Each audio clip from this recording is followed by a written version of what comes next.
খাদ্য দপ্তরের গণবণ্টন প্রক্রিয়াকে আরো শক্তিশালী করতে হবে, বক্তা রাজ্যের খাদ্য ও পরিবহন দপ্তরের মন্ত্রী সুশান্ত চৌধুরী।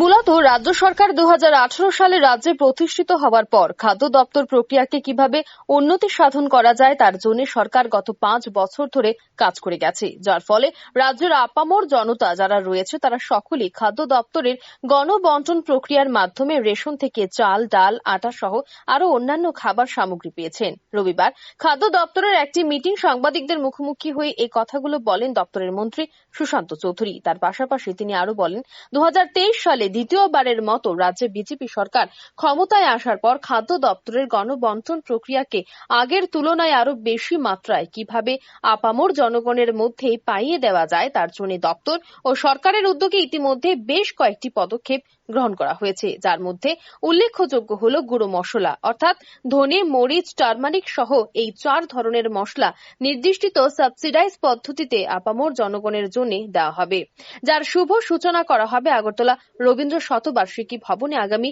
16 মে। শুধু তাই নয়, এই 4 ধরনের মশলা আগরতলার প্রধান লংতরাই গুঁড়ো মশলার মালিক যিনি রয়েছেন অর্থাৎ রাজ্যের একমাত্র শিল্পপতি, ওনার মাধ্যমে সারা রাজ্যের 2050টি রেশন শপে দেওয়া হবে। সরকার গঠিত হওয়ার পরই 2018 সাল থেকে সরকারের প্রচেষ্টা যে খাদ্য দপ্তরের মাধ্যমে গণবণ্টন ব্যবস্থাকে আরো শক্তিশালী করা এবং রাজ্যের যে রেশন শপগুলো রয়েছে প্রত্যেকটি রেশন শপের মাধ্যমে রাজ্যের যারা ভোক্তারা রয়েছেন তাদেরকে আরো বেশি জিনিস কি করে পাইয়ে দেওয়া যায় সেই সিদ্ধান্ত গ্রহণ করা। আমরা অনেক সিদ্ধান্ত গ্রহণ করেছি। চালের সঙ্গে গম, চিনি, মসুর ডাল, লবণ, কেরোসিন এই আইটেমগুলো আমরা বিগত দিনেই দেওয়া শুরু করেছিলাম এবং ইতিমধ্যে এবার দ্বিতীয়বার আমাদের সরকার গঠিত হয়েছে গত মার্চ মাসে, আপনারা জানেন। তারপর আমরা সিদ্ধান্ত গ্রহণ করি যে এই গণবণ্টন ব্যবস্থাকে আমাদের যেটা প্রতিশ্রুতি সেই প্রতিশ্রুতি অনুযায়ী এই ব্যবস্থাকে শক্তিশালী করতে হবে এবং আরো বেশি জিনিস সাবসিডাইজড রেটে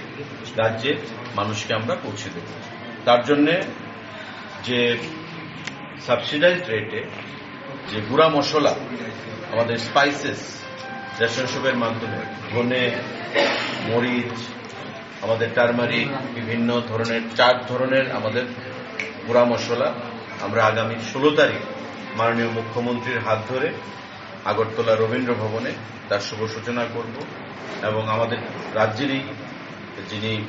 একজন শিল্পপতি রয়েছেন লংতরাই, সেই লংতরাই গুঁড়া মশলা যে কোডাল ফর্মালিটিস মেনে টেন্ডার হয়েছে সেই টেন্ডারে উনি উত্তীর্ণ হয়েছেন এবং উনি সেই দায়িত্ব পেয়েছেন যে সারা রাজ্যের 2050টা যে রেশন শপ রয়েছে সেই 2050টা রেশন শপে আমাদের এই গুঁড়া মশলাগুলো পৌঁছে দেওয়ার জন্য। সুতরাং আশা করাই যায় দ্বিতীয়বার বিজেপি সরকার আসার পর খাদ্য দপ্তরের এই নতুন চিন্তাধারার ফলে গণবণ্টন প্রক্রিয়া আরো এক ধাপ এগিয়ে যাবে ও গণবণ্টন প্রক্রিয়ায় আওতাভুক্ত সাধারণ জনগণ এর সুফল খুব দ্রুতই পাবে। Bureau report, rising Tripura.